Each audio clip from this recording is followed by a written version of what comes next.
یہ کہتا ہے نا بار بار، ایک دلیل میں نے زبردست قسم کی نکالی ہے ڈاروین کے خلاف.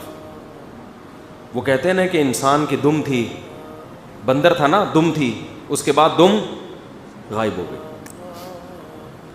اب جب بھی کوئی ایتھیسٹ یہ بات کیا کرے کہ ہم بندر تھے تو آپ اس سے کہا کرو پھر تو ہماری دم بھی تھی، کہے گا ہاں تھی. کہاں گئی؟ پتہ نہیں. اس سے کہا کریں یا تو دم چاہیے یا دم کے پیسے چاہیے. سمجھ رہے ہو؟ جب بھی کوئی یونیورسٹی میں پروفیسر اس طرح کی بات کرے کہ ہم بندر تھے، جو ایتھیسٹ ہے وہ تو یہی کہتے ہیں نا بندر سے انسان بنے. جب بھی کوئی اس قسم کی بات کرے کہ ہم کیا تھے؟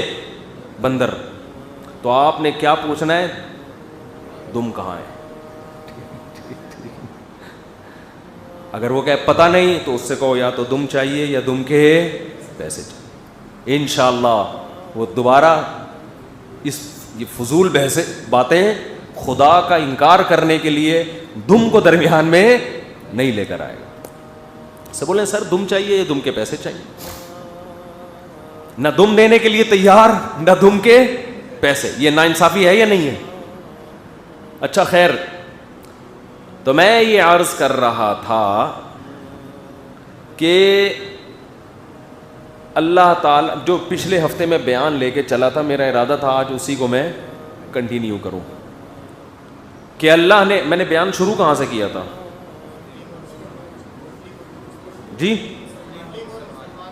ہاں وہ مسلم اور مسلمان. خیر، تو اللہ تعالیٰ تو اس لیے الفاظ کے بکھیڑوں میں مت پڑا کریں. یہ جو حلیم اللہ کا نام ہے تو دیگ کو، حلیم کی دیگ کو کیوں کہا جاتا ہے؟ او بھائی جب حلیم کی دیگ کو کہا جاتا ہے تو اللہ مراد نہیں ہوتا اس سے، سمجھ رہے ہو؟ وہ حلیم ہوتا ہے، اس کو دلیم کر دیا. کتنے لوگ مسئلہ پوچھ رہے ہیں حضرت محرم میں دلیم پکانا جائز ہے؟ میں نے کہا دلیم کیا ہوتا ہے؟ کہہ رہے نہیں. میں نے کہا حلیم، کہہ رہے نا حلیم کس کا نام ہے؟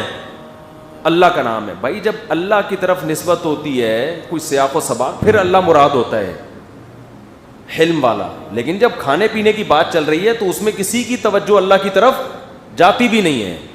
خام خواہ میں آپ لوگوں کے دماغ میں جس کی نہیں بھی جائے گی توجہ وہ بھی جانا شروع ہو جائے گی. تو جو جس کے لیے جو لغت میں لفظ ہے وہی استعمال کرو بھائی، کوئی اور کیوں استعمال کر رہے ہو؟ عمل میں زیرو، مسلمان عمل میں کیا ہے؟ زیرو. اور ان بکھیڑوں میں بہت آگے ہے. تو خیر میں یہ عرض کر رہا تھا کہ دیکھو پچھلے ہفتے ہم بیان شروع کر کے یہاں تک پہنچے تھے کہ اللہ نے آدم علیہ السلام، بہت سی چیزیں جو اللہ کے بتانے سے ہمیں پتہ چلیں ورنہ ہمیں پتہ نہیں چلتی، اور ان چیزوں کا سائنسدانوں کے پاس کوئی جواب نہیں ہے، کیونکہ بہت سی چیزیں لیبارٹری میں ان کی تحقیق ہو نہیں سکتی ہے اور تاریخی کتابوں سے بھی نہیں پتہ چل سکتی کیونکہ مورخین اس وقت تھے ہی نہیں.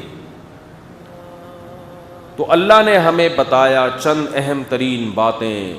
پہلی بات جو پچھلے ہفتے بیان میں نے کہا تھا کہ اللہ نے ہمیں بتایا کہ تم خود نہیں بنے، میں نے تمہیں بنایا ہے اور میں کیا ہوں؟ اکیلا. وحدہ لا شریک لہ، میرے ساتھ کوئی شریک نہیں ہے. شرک کا مطلب کیا ہے وہ بھی میں نے کوشش کی تھی کہ اچھی طرح سے میں سمجھا دوں. اللہ کے سوا کسی کو پکارنا، کسی کو حاجت روا، کسی کو مشکل کشا سمجھنا جائز نہیں ہے. انتم الفقراء الی اللہ، اے لوگو تم سب کے سب اللہ کی نظر میں برابر کے فقیر ہو، سارے ایک جیسے محتاج. اللہ نے کسی کو کسی قسم کے بھی اختیارات نہیں دیے،